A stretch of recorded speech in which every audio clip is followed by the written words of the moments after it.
Halos kompleto na ang ginagawang bagong footbridge at EDSA busway sa Kamuning.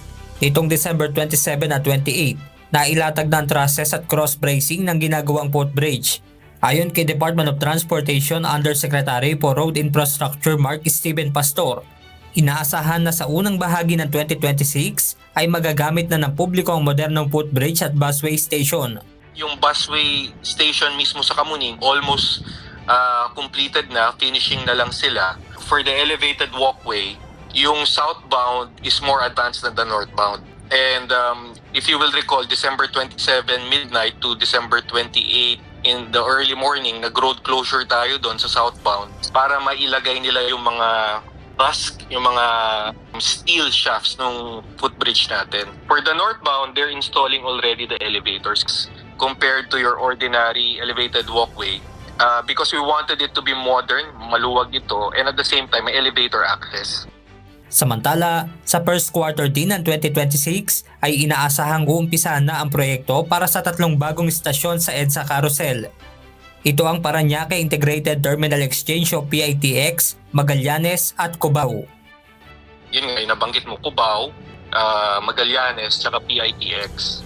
These 3 stations are supposedly to address yung mahabang pagitan na walang stop sa busway para mas accessible siya. Mas maraming options yung ating mga kababayan kung saan sila bababa. So we wanted to address that. That's why we are adding 3 more stations. The targeted start of construction is first quarter of this year and matatapos din siya first quarter of next year. Ikinatuwa naman ng ilang commuter ang impormasyon dahil hindi na nila kakailanganin pang lumakad ng malayo. Malaking bagay po yun kasi baga di na po kami masyado mahirapan sa paglalakad po. Opo, sa madaling araw po, pagka sobrang medyo yung parang di ka komportable po kasi parang baka mamaya po kung ano yung mangyayari sa'yo. Ayun lang kuya, ang hassle nun sa part na yun.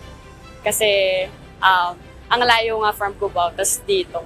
So kumbaga if possible sana na tawag doon, hindi ganun kalayo sana yung pagitan. Kasi mas nakakapagod din siya sa mga nagko-commute. Lalo na if malayo sila galing, tapos maglalakad pa sila from. Benedict Samson, UNTV News and Rescue. Diyos ang aming sandigan, serbisyo publiko ang aming pinahahalagahan.